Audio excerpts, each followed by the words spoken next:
بسم اللہ الرحمن الرحیم۔ حصہ نمبر 22 میں ہم نے پڑھا تھا ابو طالب کی وفات کا ذکر تھا، خدیجہ رضی اللہ تعالیٰ عنہ کی وفات کا ذکر تھا، اور اس کے بعد حضور اکرم صلی اللہ علیہ وسلم کی حضرت سودہ رضی اللہ تعالیٰ عنہ سے شادی کا ذکر تھا۔ آج حصہ نمبر 23 میں ہم پڑھیں گے کہ مسلمانوں کی جو صبر اور تحمل اور برداشت تھی اس کے اسباب اور عوامل۔ یہاں پہنچ کر گہری سوجھ بوجھ اور دل مضبوط کا آدمی بھی حیرت زدہ رہ جاتا ہے، اور بڑے بڑے عقلاء دم بخود ہو کر پوچھتے ہیں کہ آخر وہ کیا اسباب و عوامل تھے جنہوں نے مسلمانوں کو اس قدر انتہائی اور معجزانہ حد تک ثابت قدم رکھا۔ آخر مسلمانوں نے کس طرح ان بے پایہ مظالم پر صبر کیا جنہیں سن کر رونگٹے کھڑے ہو جاتے ہیں اور دل لرز اٹھتا ہے۔ بار بار کھٹکنے اور دل کی تہوں سے ابھرنے والے اس سوالات کے پیش نظر مناسب معلوم ہوتا ہے کہ ان اسباب و عوامل کی طرف ایک سرسری اشارہ کر دیا جائے۔ ان میں سے سب سے پہلا اور اہم سبب اللہ کی ذات واحد پر ایمان اور اس کی ٹھیک معرفت ہے، کیونکہ جب ایمان کی بشاشت دلوں میں جانشین ہو جاتی ہے تو وہ پہاڑوں سے ٹکرا جاتا ہے اور اسی کا پلہ بھاری رہتا ہے، اور جو شخص ایسے ایمان محکم اور یقین جازم سے بہرہ ور ہو وہ دنیا کی مشکلات کو خواہ وہ جتنی بھی زیادہ ہوں اور جیسی بھی بھاری بھرکم ہوں، خطرناک اور سخت ہوں، اپنے ایمان کے بالمقابل اس کوئی سے زیادہ اہمیت نہیں دیتا جو کسی بند توڑ اور قلعہ شکن سیلاب کی بلائی سطح پر جم جاتی ہیں۔ اسی لیے مومن اپنے ایمان کی حلاوت، یقین کی تازگی اور اعتقاد کی بشاشت کے سامنے ان مشکلات کی کوئی پرواہ نہیں کرتا۔ قرآن پاک میں ذکر ہے، جو جاگ ہے وہ تو بیکار ہو کر اڑ جاتا ہے، اور جو لوگوں کو نفع دینے والی چیز ہے وہ زمین میں برقرار رہتی ہے۔ پھر اسی ایک سبب سے ایسے اسباب وجود میں آتے ہیں جو اس صبر اور ثابت قدمی کو قوت بخشتے ہیں۔ مثلا پرکشش قیادت۔ معلوم ہے کہ نبی اکرم صلی اللہ علیہ وسلم جو امت اسلامیہ بلکہ ساری انسانیت کے سبب سے بلند پایا قائد و رہنما تھے۔ ایسے جسمانی جمال، نفسانی کمال، کریمانہ اخلاق، باعظمت کردار اور شریفانہ عادات تو اطوار سے بہرہ ور تھے کہ دل خود بخود آپ صلی اللہ علیہ وآلہ وسلم کی جانب کھینچے چلے جاتے تھے، اور طبیعتیں خود بخود آپ صلی اللہ علیہ وآلہ وسلم پر نچھاور ہوتی تھیں، کیونکہ جن کمالات پر لوگ جان چھڑکتے ہیں ان سے آپ صلی اللہ علیہ وآلہ وسلم کو اتنا بھرپور حصہ ملا تھا کہ اتنا کسی اور انسان کو دیا ہی نہیں گیا۔ آپ صلی اللہ علیہ وآلہ وسلم شرف و عظمت اور فضل و کمال کے سبب سب سے بلند چوٹی پر جلوہ فگن تھے۔ عفت و امانت، صدق و صفا اور جملہ امور خیر میں آپ صلی اللہ علیہ وآلہ وسلم کا وہ امتیازی مقام تھا کہ رفقا آپ صلی اللہ علیہ وآلہ وسلم کے دشمنوں کو بھی آپ صلی اللہ علیہ وآلہ وسلم کی یکتائی اور انفرادیت پر کبھی شک نہ گزرا۔ آپ صلی اللہ علیہ وآلہ وسلم کی زبان مبارک سے جو بات نکلی دشمنوں کو بھی یقین ہو گیا کہ وہ سچی ہے اور ہو کر رہے گی۔ واقعات اس کی شہادت دیتے ہیں۔ ایک بار قریش کے ایسے 3 آدمی اکٹھے ہوئے جن میں سے ہر ایک نے اپنے بقیہ 2 ساتھیوں سے چھپ چھپا کر تنہا قرآن مجید سنا تھا، لیکن بعد میں ہر ایک کا راز دوسرے پر کھل گیا۔ ان ہی تینوں میں سے ایک ابو جہل بھی تھا۔ تینوں اکٹھے ہوئے تو ایک نے ابو جہل سے دریافت کیا کہ بتاؤ، تم نے جو کچھ محمد صلی اللہ علیہ وآلہ وسلم سے سنا ہے اس کے بارے میں تمہاری کیا رائے ہے؟ ابو جہل نے کہا، میں نے کیا سنا ہے، بات دراصل یہ ہے کہ ہم نے اور بنو عبد مناف نے شرف و عظمت میں ایک دوسرے کا مقابلہ کیا۔ انہوں نے غربا و مساکین کو کھانا کھلایا تو ہم نے بھی کھلایا، انہوں نے داد و حاش میں سواریاں عطا کی تو ہم نے بھی کیں، انہوں نے لوگوں کو عطیات سے نوازا تو ہم نے بھی ایسا کیا، یہاں تک کہ جب ہم اور وہ گھٹنوں ایک دوسرے کے ہم پلہ ہو گئے اور ہماری اور ان کی حیثیت ریس کے 2 مقابل گھوڑوں کی ہو گئی، تو اب بنو عبد مناف کہتے ہیں کہ ہمارے اندر ایک نبی اکرم صلی اللہ علیہ وآلہ وسلم ہے جس کے پاس آسمان سے وحی آتی ہے، بھلا بتلائیے ہم اسے کب پا سکتے ہیں؟ خدا کی قسم ہم اس شخص پر کبھی ایمان نہ لائیں گے اور اس کی ہرگز تصدیق نہ کریں گے۔ چنانچہ ابو جہل کہا کرتا تھا، اے محمد صلی اللہ علیہ وآلہ وسلم، ہم تمہیں جھوٹا نہیں کہتے، لیکن تم جو کچھ لے کر آئے ہو اس کی تکذیب کرتے ہیں، اور اسی کے بارے میں اللہ تعالیٰ نے یہ آیت نازل فرمائی، یہ لوگ آپ کو نہیں جھٹلاتے بلکہ یہ ظالم اللہ کی آیتوں کا انکار کرتے ہیں۔ اس واقعے کی تفصیل گزر چکی ہے کہ ایک روز کفار نے نبی اکرم صلی اللہ علیہ علیہ وآلہ وسلم کو 3 بار لعن طعن کی، اور تیسری دفعہ میں آپ صلی اللہ علیہ وآلہ وسلم نے فرمایا کہ اے قریش کی جماعت، میں تمہارے پاس ذبح لے کر آیا ہوں۔ تو یہ بات ان پر اس طرح اثر کر گئی کہ جو شخص عداوت میں سب سے بڑھ کر تھا وہ بھی بہتر سے بہتر جملہ پا سکتا تھا، اس کے ذریعے آپ صلی اللہ علیہ وآلہ وسلم کو راضی کرنے کی کوشش میں لگ گیا۔ اسی طرح اس کی بھی تفصیل گزر چکی ہے کہ جب حالت سجدہ میں آپ صلی اللہ علیہ وآلہ وسلم پر اوجڑی ڈالی گئی اور آپ صلی اللہ علیہ وسلم نے سر اٹھانے کے بعد اس حرکت کے کرنے والوں پر بد دعا کی تو ان کی ہنسی ہوا ہو گئی اور ان کے اندر غم و قلق کی لہر دوڑ گئی۔ انہیں یقین ہو گیا کہ اب ہم نہیں بچ سکتے۔ یہ واقعہ بھی بیان کیا جا چکا ہے کہ آپ صلی اللہ علیہ وآلہ وسلم نے ابو لہب کے بیٹے عتبہ اور عتیبہ پر بد دعا کی تو اسے یقین ہو گیا کہ اب وہ آپ صلی اللہ علیہ وآلہ وسلم کی بد دعا کی زد سے بچ نہیں سکتا۔ ابی بن خلف کا واقعہ ہے کہ وہ بار بار آپ صلی اللہ علیہ وآلہ وسلم کو قتل کی دھمکیاں دیا کرتا تھا۔ ایک بار آپ صلی اللہ علیہ وآلہ وسلم نے جواباً فرمایا کہ تم نہیں بلکہ میں تمہیں قتل کروں گا انشاءاللہ۔ اس کے بعد جب آپ صلی اللہ علیہ وآلہ وسلم جنگ احد کے روز ابی کی گردن پر نیزہ مارا تو اگرچہ اس سے معمولی خراش آئی تھی، لیکن ابی برابر یہی کہہ جا رہا تھا کہ محمد صلی اللہ علیہ وآلہ وسلم نے مجھ سے مکہ میں کہا تھا کہ میں تمہیں قتل کروں گا، اسی لیے اگر وہ مجھ پر تھوک ہی دیتا تو بھی میری جان نکل جاتی۔ اس طرح ایک بار حضرت سعد بن معاذ نے مکہ میں امیہ بن خلف سے کہہ دیا کہ میں نے رسول اللہ صلی اللہ علیہ وسلم کو یہ فرماتے ہوئے سنا ہے کہ مسلمان تمہیں قتل کریں گے، تو اس سے امیہ پر سخت گھبراہٹ طاری ہو گئی جو مسلسل قائم رہی۔ چنانچہ اس نے عہد کر لیا کہ وہ مکے سے باہر ہی نہ نکلے گا، اور جب جنگ بدر کے موقع پر ابو جہل کے اصرار سے مجبور ہو کر نکلنا پڑا تو اس نے مکے کا سب سے تیز اونٹ خریدا تاکہ خطرے کی علامت ظاہر ہوتے ہی شپٹ ہو جائے، اور ادھر جنگ میں جانے پر آمادہ دیکھ کر اس کی بیوی نے بھی ٹوکا کہ ابو صفوان آپ کے یسرفی بھائی نے جو کچھ کہا تھا اسے آپ بھول گئے۔ ابو صفوان نے جواب میں کہا کہ نہیں، بلکہ میں خدا کی قسم ان کے ساتھ تھوڑی ہی دور جاؤں گا۔ یہ تو آپ صلی اللہ علیہ وسلم کے دشمنوں کا حال تھا۔ باقی رہے آپ صلی اللہ علیہ وسلم کے صحابہ کرام اور رفقا، تو آپ صلی اللہ علیہ وسلم تو ان کے لیے دیدہ و دل اور جان و روح کی حیثیت رکھتے تھے۔ ان کے دل کی گہرائیوں سے آپ صلی اللہ علیہ وآلہ وسلم کے لیے حب صادق کے جذبات اسی طرح ابلتے تھے جیسے نشیب کی طرف پانی بہتا، اور جان و دل اس طرح آپ صلی اللہ علیہ وسلم کی طرف کھینچے جاتے تھے جیسے لوہا مقناطیس کی طرف کھینچتا ہے۔ آپ کی صورت ہر جسم کا حصہ ہے، آپ کا وجود ہر دل کے لیے مقناطیس ہے۔ اس محبت و وفاداری اور جانثاری اور جانسپاری کا نتیجہ یہ تھا کہ صحابہ کرام کو یہ گوارا نہ تھا آپ صلی اللہ علیہ وآلہ وسلم کے ناخن میں خراش آ جائے یا آپ صلی اللہ علیہ وآلہ وسلم کے پاؤں میں کانٹا چپ جائے، خواہ اس کے لیے ان کی گردنیں ہی کیوں نہ کاٹ دی جائیں۔ ایک روز ابو بکر صدیق رضی اللہ تعالیٰ عنہ کو بری طرح کچل دیا گیا اور انہیں سخت مار دی گئی۔ عتبہ بن ربیع ان کے قریب آ کر انہیں 2 پیوند لگے ہوئے جوتوں سے مارنے لگے، چہرے کو خصوصیت سے نشانہ بنایا، پھر پیٹ پر چڑھ گیا۔ کیفیت یہ تھی کہ چہرے اور ناک کا پتہ نہیں چل رہا تھا۔ پھر ان کے قبیلہ بنو تیم کے لوگ انہیں ایک کپڑے میں لپیٹ کر گھر لے گئے۔ انہیں یقین تھا کہ اب یہ زندہ نہ بچیں گے، لیکن دن کے خاتمے کے قریب ان کی زبان کھل گئی، اور زبان کھلی تو یہ بولے کہ رسول اللہ صلی اللہ علیہ وآلہ وسلم کا کیا ہوا؟ اس پر بنو تیم نے انہیں سخت سست کہا، ملامت کی، اور ان کی ماں ام الخیر سے کہہ کر اٹھ کھڑے ہوئے کہ انہیں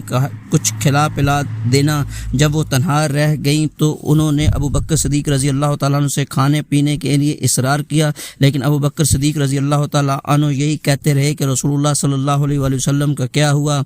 آخر کار ام الخیر نے کہا مجھے تمہارے ساتھی کا حال معلوم نہیں۔ ابو بکر صدیق رضی اللہ تعالیٰ نے کہا ام جمیل بنت خطاب کے پاس جاؤ اور اس سے دریافت کرو۔ وہ ام جمیل کے پاس گئی اور بولی ابو بکر صدیق رضی اللہ تعالیٰ تم سے محمد بن عبداللہ صلی اللہ علیہ وسلم کے بارے میں دریافت کر رہے ہیں۔ ام جمیل نے کہا کہ میں نہ ابو بکر رضی اللہ تعالیٰ کو جانتی ہوں نہ محمد بن عبداللہ صلی اللہ علیہ وسلم کو جانتی ہوں، البتہ اگر تم چاہو تو میں تمہارے ساتھ تمہارے صاحبزادے کے پاس چل سکتی ہوں۔ ام الخیر نے کہا بہتر ہے۔ اس کے بعد ام الجمیل ان کے ہمراہ آئی، دیکھا کہ ابو بکر صدیق رضی اللہ تعالیٰ انتہائی خستہ حال پڑے تھے۔ پھر قریب ہوئی تو چیخ پڑی اور کہنے لگیں جس قوم نے آپ کو یہ درگت بنائی ہے وہ یقیناً بدگماش اور کافر قوم ہے، مجھے امید ہے کہ اللہ آپ کا بدلہ ان سے لے کر رہے گا۔ ابو بکر صدیق رضی اللہ تعالیٰ نے پوچھا رسول اللہ صلی اللہ علیہ وسلم کا کیا ہوا؟ انہوں نے کہا کہ یہ آپ کی ماں سن رہی ہیں۔ کہا کوئی بات نہیں۔ بولی آپ صحیح سالم ہیں؟ پوچھا کہاں ہیں؟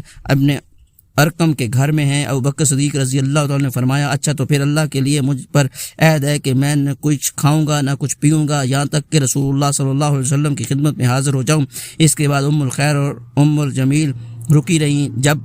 آمد و رفت بند ہو گئی اور سیاہ پڑ گیا راستہ تو یہ دونوں ابوبکر صدیق رضی اللہ تعالیٰ کو لے کر نکلیں۔ وہ ان پر ٹیک لگائے ہوئے تھے اور اسی طرح انہوں نے ابوبکر صدیق رضی اللہ تعالیٰ کو رسول اللہ صلی اللہ علیہ وسلم کی خدمت میں پہنچا دیا۔ محبت اور جان سپاری کی کچھ اور بھی نادر واقعات ہم اپنی اس کتاب میں موقع بہ موقع نقل کریں گے، خصوصاً جنگ احد کے واقعات اور حضرت خبیب رضی اللہ تعالیٰ عنہ کے حالات کے ضمن احساس ذمہ داری۔ صحابہ اکرام رضی اللہ تعالیٰ عنہ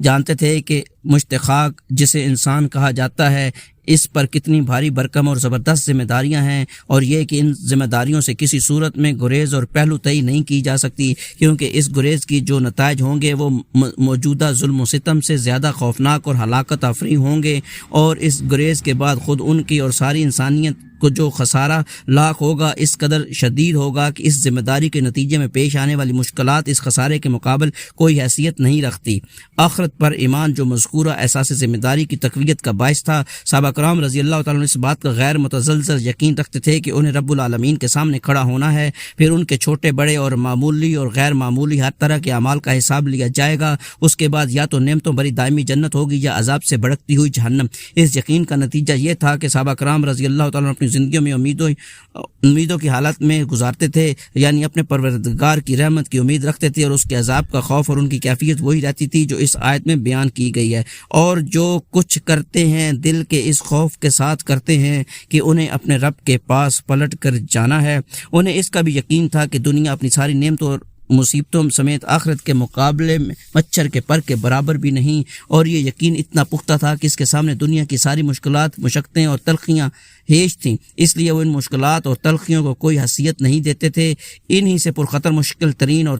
تیرہ و تار حالات میں ایسی صورتیں اور آیتیں بھی نازل ہو رہی تھیں جن میں بڑے بڑے ٹھوس اور پرکشش انداز سے اسلام کے بنیادی اصولوں پر دلائل براہن اور قائم کیے گئے تھے، اور اس وقت اسلام کی دعوت انہیں اصولوں کے گردش کر رہی تھی۔ ان آیتوں میں اہل اسلام کو ایسے بنیادی امور بتلائے جا رہے تھے جن پر اللہ تعالیٰ نے عالم انسانیت کے سب سے باعظمت اور پر رونق معاشرے یعنی اسلامی معاشرے کی تعمیر و تشکیل مقدر کر رکھی تھی۔ نیز ان آیات میں مسلمانوں کے جذبات اور احساسات کو پامردی اور ثبات قدمی اور ابھارا جا رہا تھا، اس کے لیے مثالیں دی جا رہی تھیں اور ان کی حکمتیں بیان کی جا رہی تھیں۔ تم سمجھتے ہو کہ جنت میں چلے جاؤ گے، حالانکہ ابھی تم پر ان لوگوں جیسی حالت نہیں آئی جو تم سے پہلے گزر چکے۔ وہ سختیوں اور بدحالیوں سے دوچار ہوئے اور انہیں جھنجھوڑ دیا گیا، یہاں تک کہ رسول اور جو لوگ ان پر ایمان لائے تھے بول اٹھے کہ اللہ کی مدد کب آئے گی، اللہ کی مدد قریب ہی ہے۔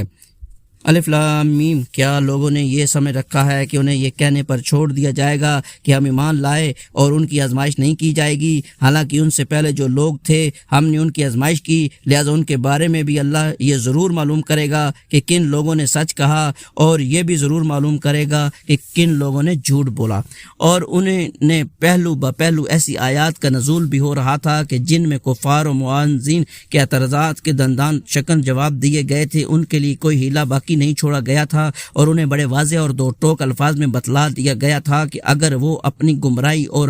رعنات پر مصر رہے تو اس کے نتائج کس قدر سنگین ہوں گے۔ اس کی دلیل میں گزشتہ قوموں نے ایسے واقعات اور تاریخی شواہد پیش کیے گئے تھے جن سے واضح ہوتا تھا کہ اللہ کی سنت اپنے اولیاء اور عادات کے بارے میں کیا ہے۔ پھر اسے ڈراوے کے پہلو لطف و کرم کی باتیں بھی کہی جا رہی تھیں، اور افہام و تفہیم اور ارشاد و رہنمائی کا حق بھی ادا کیا جا رہا تھا تاکہ بعض آنے والے اپنی کھلی گمراہی سے باز آ سکیں۔ در حقیقت قرآن مسلمانوں کو ایک دوسری ہی دنیا کی سیر کراتا تھا اور انہیں کائنات کے مشاہد، ربویت کے جموات، الوہیت کے کمال اور رحمت و رافت کے آثار اور لطف و رضا کے ایسے جلوے دکھاتا تھا کہ ان کے جذب و کشش کے آگے کوئی رکاوٹ برقرار نہ رہ سکتی تھی۔ پھر انہیں آیات کے تہ میں مسلمانوں سے ایسے خطاب بھی ہوتے تھے جن میں پروردگار کی طرف سے رحمت و رضوان اور دائمی نعمتوں سے بھری ہوئی جنت کی بشارت ہوتی تھی، اور ظالم و سرکش دشمن اور کافروں کے ان حالات کی تصویر کشی پر ہوتی تھی کہ وہ رب العالمین کی عداوت میں فیصلے کے لیے کھڑے کیے جائیں، ان کی بھلائیاں اور نیکیاں ضبط کر لی جائیں گی اور انہیں چہروں کے بل گھسیٹ کر یہ کہتے ہوئے جہنم میں پھینک دیا جائے گا کہ تو جہنم کا لطف اٹھاؤ۔ کامیابی کی بشارتیں۔ ان ساری باتوں کے علاوہ مسلمانوں کو اپنی مظلومیت کے پہلے ہی دن سے بلکہ اس کے لیے بھی پہلے سے معلوم تھا کہ اسلام قبول کرنے کے معنی یہ نہیں ہے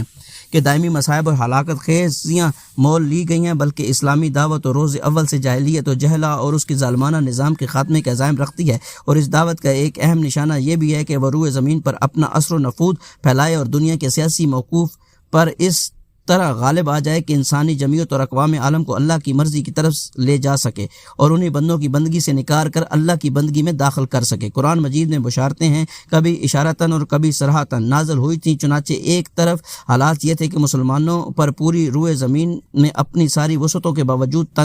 تنگ بنی ہوئی تھی اور ایسا لگتا تھا کہ اب وہ پنپ نہ سکیں گے بلکہ ان کا مکمل صفایا کر دیا جائے گا، مگر دوسری طرف انہی حوصلہ شکن حالات میں ایسی آیات کا نزول بھی ہوتا رہتا تھا جن میں پچھلے انبیاء علیہ السلام کے واقعات اور ان کی قوم کی تکذیب و کفر کی تفصیلات مذکور ہوتی تھی، اور ان آیات میں ان کا جو نقشہ کھینچا جاتا تھا وہ بعینہ وہی ہوتا تھا جو مکے کے مسلمانوں اور کافروں کے مابین درپیش تھا۔ اس کے بعد یہ بھی بتایا جاتا تھا کہ ان حالات کے نتیجے میں کس طرح کافروں اور ظالموں کو ہلاک کیا گیا اور اللہ کے نیک بندوں کو روئے زمین کا وارث بنایا گیا۔ اس طرح ان کے آیات میں واضح اشارہ ہوتا تھا کہ آگے چل کر اہل مکہ ناکام و نامراد رہیں گے اور مسلمان اور ان کی اسلامی دعوت کامیابی سے ہمکنار ہوگی۔ پھر انہی حالات و ایام میں بعض ایسی بھی آیتیں نازل ہو جاتی تھی جن میں صراحت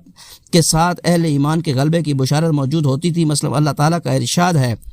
کہ اپنے فرستادہ بندوں کے لیے ہمارا پہلے ہی یہ فیصلہ ہو چکا ہے کہ ان کی ضرور مدد کی جائے گی اور یقیناً ہمارا ہی لشکر غالب رہے گا، پس اے نبی ایک وقت تک کے لیے تم ان سے رخ پھیر لو اور انہیں دیکھتے رہو، ان قریب یہ خود بھی دیکھ لیں گے کہ کیا یہ ہمارے عذاب کے لیے جلدی مچا رہے ہیں، تو جب وہ ان کے سین میں اتر پڑے گا تو ڈرائے گئے لوگوں کی صبح بری ہو جائے گی۔ ارشاد ہے ان قریب اس جمعیت کو شکست دی جائے گی اور یہ لوگ پیٹ پھیر کر بھاگیں گے۔ ترجمہ: یہ جتھوں میں سے ایک معمولی سا جتھا ہے جسے یہی شکست دی جائے گی۔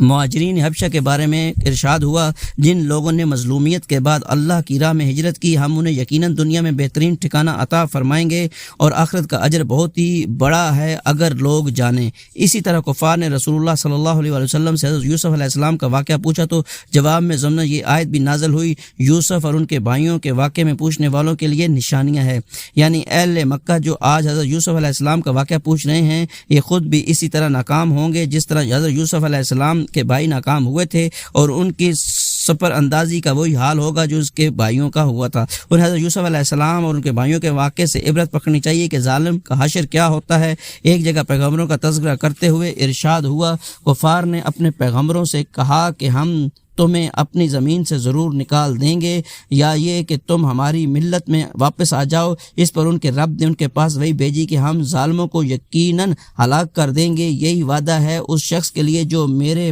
پاس کھڑے ہونے سے ڈرے اور میری وعید سے ڈرے۔